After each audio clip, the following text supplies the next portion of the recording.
கர்த்தருடைய பரிசுத்த நாமத்திற்கு மகிமை உண்டாவதாக. தேவன் அருளியப்போ மினிஸ்ட்ரி மூலமாக உங்களோடு தொடர்பு கொள்வதிலும் இந்த மகிழ்ச்சி அடைகிறோம். இன்றைக்கும் இந்த நாளிலும் தேவன் நமக்கு கொடுக்கிற வார்த்தை எபிரேயர் 13ஆம் அதிகாரம் 16ஆம் வசனம். அன்றியும் நன்மை செய்யவும் தான தர்மம் பண்ணவும் மறவாதிருங்கள், இப்படிப்பட்ட பலிகளின் மேல் தேவன் பிரியமாய் இருக்கிறார். ஹல்லேலூயா. கிறிஸ்துவுக்குள் பிரியமானவர்களே, கர்த்தருடைய வார்த்தை சொல்கிறது, நன்மை செய்யவும் தான தர்மம் பண்ணவும் மறவாதிருங்கள், இப்படிப்பட்ட பலிகளின் மேல் தேவன் பிரியமாய் இருக்கிறார் என்று. ஆம் பிரியமானவர்களே, நம்முடைய வாழ்க்கையில நம் நன்மை செய்ய வேண்டும், தான தர்மங்கள் பண்ண வேண்டும். இப்படிப்பட்ட காரியங்களை செய்யும் போது தேவன் நம் மீது பிரியமாய் இருப்பார். ஹல்லேலூயா. நம்முடைய வாழ்க்கையிலே நன்மை செய்கிறோமா, தான தர்மங்கள் செய்கிறோமா, நாமே ஆராய்ந்து பார்க்க வேண்டும். ஹல்லேலூயா. வேதம் சொல்கிறது, ஒருவன் நன்மை செய்ய அறிந்தவனாய் இருந்து அதை செய்யவில்லை என்றால் பாவம் என்று. நம்முடைய வாழ்க்கையிலே நாம் நன்மை செய்ய அழைக்கப்பட்டு இருக்கிறோம். வேதம் சொல்கிறது, நன்மை செய்கிறவன் தேவனால் பிறந்திருக்கிறான் என்று. ஒவ்வொரு நாளும் நம்முடைய வாழ்க்கையிலே நன்மை செய்ய யோசிக்கும் போது, நன்மை செய்யும் போது நம் தேவனுக்கு பிரியமான ஒரு வாழ்க்கை வாழ்கிறோம். ஹல்லேலூயா. வேதத்தில் நாம் வாசிக்கிறோம், நீதிமொழிகள் 3ஆம் அதிகாரம் 27ஆம் வசனத்திலே, நன்மை செய்யும்படி உனக்கு திராணி இருக்கும்போது அதை செய்யத்தக்கவர்களுக்கு செய்யாமல் இராதே என்று வேதம் சொல்கிறது. ஆம் பிரியமானவர்களே, நம்முடைய வாழ்க்கையிலே நன்மை செய்யும்படிக்கு நமக்கு திராணி இருக்கும்போது, அதற்கேற்ற வலிமை இருக்கும்போது நாம் நன்மை செய்ய வேண்டுமாம். யாருக்கு நாம் அதை செய்ய வேண்டுமோ அவர்களுக்கு நாம் செய்ய வேண்டும் என்று வேதம் நமக்கு கற்றுக் கொடுக்கிறது. ஆம் பிரியமானவர்களே, நன்மை செய்கிறோமா, நம்முடைய வாழ்க்கையிலே மற்றவர்களுக்கு உதவி செய்கிறோமா என்பதை ஆராய்ந்து பார்ப்போம். கர்த்தராகிய இயேசு கிறிஸ்து இந்த உலகத்தில் வாழ்ந்த நாட்களிலே அவர் நன்மை செய்கிறவராய் சுற்றித்திருந்தார் என்று வேத வசனம் கூறுகிறது. ஆம் பிரியமானவர்களே, அவரை ஏற்றுக்கொண்ட நாம், அவருடைய பிள்ளைகளாகிய நாமும் நன்மை செய்ய வேண்டும். ஹல்லேலூயா. வேதத்தில் நாம் வாசிக்கிறோம், மத்தேயு எழுதிய சுவிசேஷ பகுதி 6ஆம் அதிகாரம் 3ஆம் வசனத்திலே, நீயோ தர்மம் செய்யும் போது உன் தர்மம் அந்தரங்கமாய் இருப்பதற்கு உன் வலதுகை செய்கிறதை உன் இடதுகை அறியாதிருக்க கடவுது. அப்பொழுது அந்த ரங்கத்தில் பார்க்கிற உன் பிதாதாமே உனக்கு வெளியரங்கமாய் பலனளிப்பார் என்று வசனம் சொல்கிறது. ஆம் பிரியமானவர்களே, நம் தர்மம் செய்யும் போது, தான தர்மங்கள் செய்யும் போது வலதுகை செய்கிறதை இடதுகை அறியாதிருக்க வேண்டுமாம். அப்பொழுது நம்முடைய வாழ்க்கையிலே தேவன் நமக்கு பலன் கொடுப்பார், நம்மை ஆசீர்வதிப்பார். ஹல்லேலூயா. நாம் செய்கிற நன்மைகள், தான தர்மங்கள், உதவிகள் மற்றவர்கள் நம்மை புகழ வேண்டும் என்பதற்காக அல்ல, தேவனுக்கு மாத்திரம் அது தெரிந்தால் போதுமானது. ஆம் பிரியமானவர்களே, நன்மை செய்யவும் தான தர்மம் பண்ணவும் ஒருபோதும் மறந்து போகாமல் செய்வோம். தேவனுடைய பிள்ளைகளாய் வாழ்வோம்.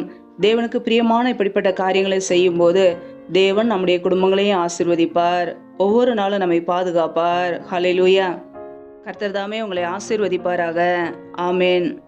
நாமே அவருடைய சமூகத்திலே தாழ்த்தி அர்ப்பணித்து ஜெபிப்போம். ஜெபம். எங்களை அதிகமாய் நேசிக்கிற எங்கள் அன்பின் பரலோக பிதாவே, மெய் துதிக்கிறோம், ஸ்தோத்திரிக்கிறோம் அப்பா. இந்த இரவு வேலைக்காக மெய் துதிக்கிறோம், ஸ்தோத்திரிக்கிறோம். இந்த நாள் முழுவதும் எங்களை பத்திரமாய் பாதுகாத்து கொண்டீரே, அதற்காக ஸ்தோத்திரம். ஒவ்வொரு நாளும் கனிமணி போல எங்களை பாதுகாத்து கிருபையோடு ஜீவனோடு வைத்திருக்கிறீரே, அதற்காக நன்றி அப்பா. நல்லவரே மெய் துதிக்கிறோம், வல்லவரே மெய் துதிக்கிறோம், மகிமையுள்ளவரே மெய் துதிக்கிறோம். நேற்றும் இன்றும் என்றும் மாறாத எங்கள் அன்பு நேசரே மெய் துதிக்கிறோம் அப்பா. இப்பொழுது இணைந்திருக்கிற ஒவ்வொரு குடும்பங்களையும் உடைய கரங்களிலே அர்ப்பணிக்கிறோம். கர்த்தர் தாமே பிள்ளைகளை ஆசீர்வதிப்பீராக. பிள்ளைகள் என்னென்ன தேவைகளுக்காக காத்திருக்கிறார்களோ எல்லாவற்றிலும் நன்மையை கட்டளையிடுங்கப்பா. யாரெல்லாம் வியாபாரங்கள், வேலைகள், தொழில்கள் செய்கிறார்களோ பிள்ளைகளை ஆசீர்வதிங்க. வேலை செய்திருக்கேற்ற நல்ல பலனை, சத்துவத்தை கொடுங்கப்பா. கையின் பிரயாசங்களை பெருக பண்ணுங்க, வர்த்திக பண்ணுங்க. கையின் பிரயாசங்கள் தேவையில்லா செலவுக்கோ, வீண் செலவுக்கோ, மருத்துவ செலவுக்கோ, வட்டின்னு சொல்லி போகாதபடிக்கு என் தேவன் ஆசீர்வதிங்க. இப்படிய கரங்களில் அர்ப்பணிக்கிறோம். எந்தெந்த குடும்பங்களிலெல்லாம் பலவீனத்தோடு, சோர்வோடு, வியாதியோடு கஷ்டப்படுகிறார்களோ என் தேவன் அவர்களை சுகமாக்குவீராக. இப்படிய சுகமாக்குக்காரன் பிள்ளைகளை தொட்டு இப்பொழுதே சுகமாக்கட்டும், விடுதலையாக்கட்டும். பலவீனத்திலே உடைய பலன் பரிபூரணமாய் விளங்கட்டும். உடைய நன்மையினால் நிரப்புவீராக. எந்தெந்த குடும்பங்களிலெல்லாம் கடன் பிரச்சனையிலே, உபத்திரவத்திலே, கண்ணீரோடு நிம்மதி இல்லாமல் கஷ்டப்படுகிறார்களோ, ஏன் வாழ வேண்டும் என்று யோசிக்கிறார்களோ கர்த்தர் அந்த குடும்பங்களை சந்திங்கப்பா. பிள்ளைகள் வாழ்க்கையில் உள்ள கடன் பிரச்சனைகளை நீக்கி ஆசீர்வதிங்க. தரித்திர நிலைமைகள், வறுமைகள் எல்லாம் இயேசு கிறிஸ்துவின் நாமத்தினால நீங்கி போகட்டும். கர்த்தரே ஆசீர்வதித்து பிள்ளைகளை வழி நடத்துங்க. நம்முடைய கரங்களிலே தாழ்த்துகிறோம். எந்தெந்த குடும்பங்களிலெல்லாம் திக்கற்றவர்களாய் தனிமையோடு வாழ்கிறார்களோ கணவரால் கைவிடப்பட்ட ஒரு நிலைமையில் யாருமே இல்லாமல் கஷ்டப்படுகிறார்களோ என் தேவன் அவர்களுக்கு உதவி செய்யுங்கப்பா. திக்கற்ற ஒவ்வொரு பிள்ளைகளுக்கும் நேரே தகப்பனாயிருந்து வழி நடத்த போகிற கிருபைக்காக உமக்கு ஸ்தோத்திரம். யாரெல்லாம் வேலை இல்லாமல் கஷ்டப்படுகிறார்களோ பிள்ளைகள் படிப்புக்கேற்ற நல்ல வேலைகளை ஏற்படுத்தி கொடுங்க. தடைகள் எல்லாவற்றையும் நீக்கி போடுவீராக. எந்தெந்த குடும்பங்களிலெல்லாம் திருமணம் முடிந்து நீண்ட நாட்களாக குழந்தை இல்லாமல் குழந்தைக்காக காத்திருக்கிறார்களோ என் தேவன் அந்த குடும்பங்களை சந்திங்கப்பா. பிள்ளைகளை ஆசீர்வதிப்பீராக. தடைகள் எல்லாவற்றையும் நீக்கி போடுவீராக. மற்றவர்களுக்கு முன்பாக வெட்கப்பட்டு போகாதபடிக்கு, நிந்தையோடு அவமானத்தோடு கண்ணீரோடு வாழாதபடிக்கு தலை நிமிரச் செய்வீராக. ஆசீர்வதிங்க நம்முடைய கரங்களிலே தாழ்த்துக்கிறோம். இந்த இரவு நேரத்தில் இன்பமான நித்திரையை கொடுங்கப்பா. சத்துரு கொண்டு வருகிற போராட்டங்கள், பிரச்சனைகள், மரண பயங்கள், இருளின் அதிகாரங்கள், ஆபத்துகள், நாச மோசங்கள், தீமைகள், விக்னங்கள் எல்லாவற்றுக்கும் விலக்கி எங்களை பாதுகாத்து கொள்ளுங்க. ரத்த கோட்டைகளை எங்களை அர்ப்பணிக்கிறோம். கிருபைகளை அர்ப்பணிக்கிறோம்.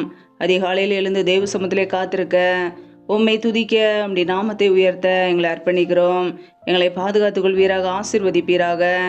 எந்தெந்த குடும்பங்களிலெல்லாம் சமாதானம் இல்லாமல் நிம்மதி இல்லாமல் கஷ்டப்படுகிறார்களோ கர்த்தர் தெய்வ சமாதானத்தை கொடுப்பீராக. உடைய கரங்களிலே தாழ்த்துகிறோம்.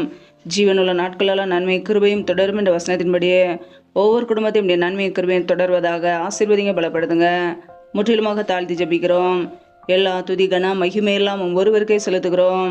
இயேசு கிறிஸ்துவின் மூலம் ஜெபிக்கிறோம் ஜீவனுள்ள நல்ல பிதாவே, ஆமேன். கர்த்தர் தாமே உங்களையும் உங்கள் குடும்பங்களையும் ஆசீர்வதிப்பாராக. ஆமேன். Thanks for watching. Please subscribe our channel. Click the like and share. Click the bell. God bless you.